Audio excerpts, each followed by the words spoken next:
अस्सलाम वालेकुम। बिस्मिल्लाहिर्रहमानिर्रहीम। हैज़ो नफास वाली औरत के रोज़े के मसाइल। हैज़ो नफास वाली औरत के लिए रोज़ा ना रखना वाजिब है।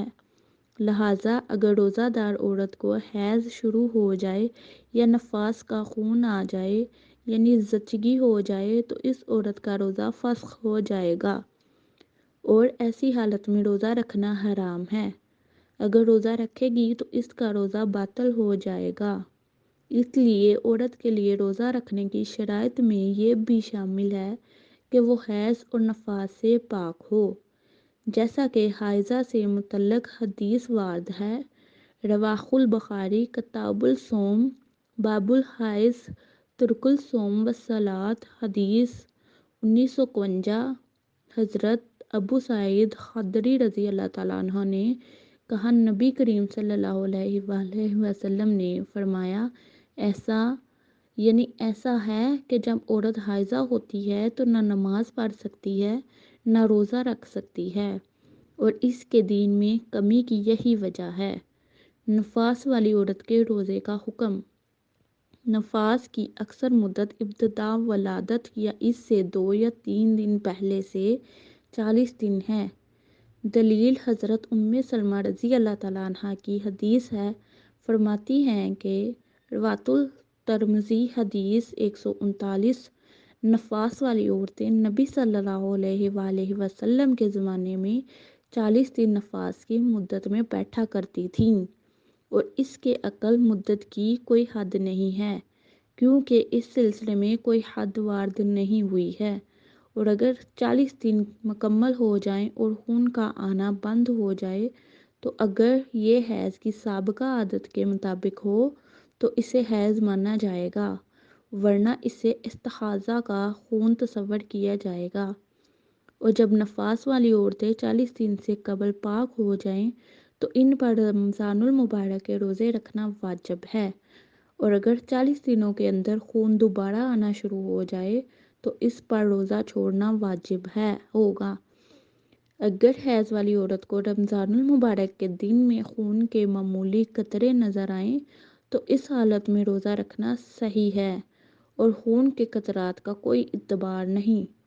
और अगर वलादत से 1 या 2 दिन पहले दर्द के साथ खून आए तो ये नफास का खून होगा और औरत नमाज़ो रोज़ा तरक कर देगी। लेकिन अगर खून बना दर्द के आ रहा है तो ये बीमारी का खून है, इसका कोई इतबार नहीं। हालत हैज़ में रोज़े की ममानत का राज क्या है? हैज़ की वजह से आने वाले खून में खून का निकलना पाया जाता है, जबकि हाइज़ा के लिए मुमकिन है कि हैज़ के इन औकात के अलावा दीगर औकात में रोज़ा रखे जिनमें खून का निकलना नहीं पाया जाता है। लिहाजा ऐसी सूरत में इसका रोज़ा रखना मुतदल होगा, क्योंकि इसमें जिस्म को तकवीत पहुँचाने वाले बल्कि जिस्म के असल मादे का निकलना नहीं पाया जाता है। हालत हैज़ में रोज़ा रखने से वजूबी तौर पर लाजिम आएगा कि जिस्म का असर मादा भी खारिज हो, जो इसके जिस्म की कमी और ख़ुद इसके ज़ौफ़ का सबब बनता है। और साथ ही रोज़े का हद इतदाल से भी खरूज लाज़म आएगा। ख़वातीन को इसी बिना पर औकात हैज़ के अलावा दीगर औकात में रोज़ा रखने का हुक्म दिया गया है। गैर अयाम हैज़ में आने वाले खून का हुक्म।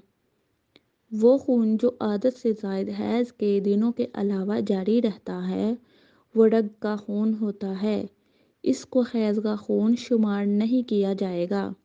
जो औरत अपने खून के दिनों को जानती है और इसमें सिर्फ इतने ही दिनों को हैज़ का दिन शुमार करेगी और इसमें रोज़ा ना रखेगी और इसके बाद जो खून या जर्दी या गदलापन नज़र आए इसके लिए मुस्तहाज़ा औरतों के अहकाम साबित होंगे और नमाज रोज़ा करेगी।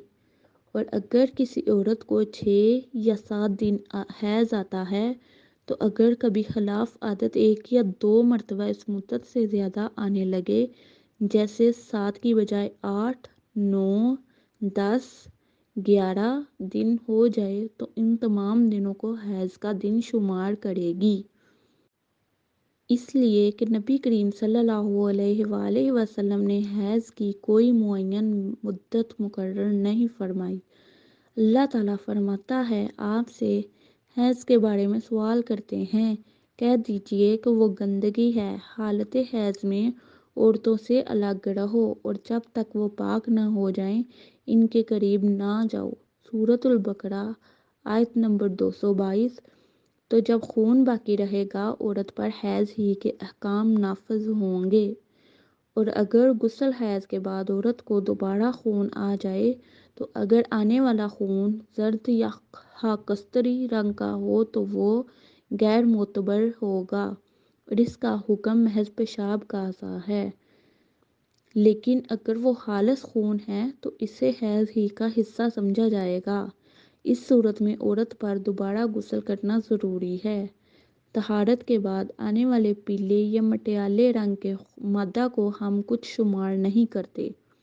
अगर किसी औरत के अयाम में हैज़ के सिलसिले में कोई आदत और मामूल मुकर्रर नहीं लेकिन इसके खून में इम्तियाजी औसाफ मौजूद हैं, मसलन स्याह, गाढ़ा और बदबूदार हो तो हैज़ है, इसमें नमाज रोज़ा छोड़ देगी। अगर वो सुर्ख हो और वो गाढ़ा और बदबूदार ना हो तो इस सूरत में वो इस्तिहाज़ा का खून होगा, जिसमें नमाज रोज़ा ना छोड़ेगी। रसूल सल्लल्लाहु अलैहि वसल्लम ने फ़ातिमा बिनते अबी हबीश को फरमाया था, जब हैज़ का खून आए तो स्याह रंगत से पहचाना जाता है। जब ये हो तो नमाज पढ़ने से रुक जा और जब इसके अलावा दूसरा हो तो वज़ू कर और नमाज पढ़। जब किसी औरत के अयाम हैज़ के सिलसिले में कोई साबिक़ा आदत और मामूल ना हो, इसे हैज़ और इस्तिहाज़ा की तमीज़ भी ना हो तो वो गुमान के मुताबिक एक माह के 6 या 7 दिन हैज़ समझ ले, क्योंकि अक्सर ख़वातीन के अयाम हैज़ इस कदर होते हैं। रसूल सल्लल्लाहु अलैहि वसल्लम ने सैयदा हम्ना बिनते जहश रज़ी अल्लाह ताला अन्हा से फरमाया, इस्तिहाज़ा का खून आना शैतान का असर होता है, तो अल्लाह ताला के इल्म के मुताबिक तो 6 या 7 दिन अयाम हैज़ समझ लो, फिर गुस्ल कर लो और जब तो अच्छी तरह से पाक को साफ़ हो जाओ तो उस महीने में 24 या 23 दिन तक रोज़ा रख और नमाज पढ़, तेरे लिए यही काफ़ी है। इस तरह करके जिस तरह हैज़ वाली औरतें करती हैं। और अगर कोई औरत अपने हैज़ के मुकर्रर आदत को भूल जाए तो इसके लिए हुक्म ये है कि वो याद करे कि कितने दिन माह साबिक़ में हैज़ आता था। जितने दिन गालिब गुमान से हैज़ याद आए इतने दिनों तक अपने को हाइज़ा औरत शुमार करे और जितने दिन गालिब गुमान से ताहर याद आए इस कदर ताहर समझे। और जिस औरत के हैज़ के दिन मुकर्रर ना हो और न वो खून में फ़र्क़ो तमीज़ कर सकती हो तो इसके अयाम हैज़ 6 या 7 करार पाएंगे। उलमा कराम के अक़वाल के मुताबिक जिन अलामात से हैज़ के खून की तयन हो सकती है वो 6 हैं। इनमें से एक अलामत आदत है। आदत व मामूल सबसे कवी अलामत है, क्योंकि असल ये है कि जब तक ये तयन ना हो जाए कि हैज़ ख़त्म हो चुका है तो जारी खून को हैज़ ही समझा जाएगा। दूसरी अलामत तमीज़ है। स्याह, गाढ़े और बदबूदार खून को हैज़ का खून कहना सुर्ख और पतले खून से ज़्यादा है। तीसरी अलामत औरतों के गालिब और आम आदत है। ये 3 अलामात ऐसी हैं जो सुन्नत और क़ियास से साबित होती हैं। फिर इमाम इब्ने तैमिया रहमतुल्लाह ने बक़िया 3 अलामतों का तज़किरा किया और आखिर में फरमाया, सबसे दुरुस्त और मुनासिब कौल ये है कि इन अलामात का इत्बार और लिहाज किया जाए जिनके बारे में सुन्नत ने वज़ाहत कर दी और बाकी सब नज़रअंदाज करने के काबिल हैं। शुक्रिया। अगर आपको वीडियो अच्छी लगी है तो प्लीज़ दोस्तों के साथ शेयर करें ताकि वो भी इस इल्म को जान सकें और प्लीज़ चैनल को सब्सक्राइब करें। अल्लाह हाफिज़।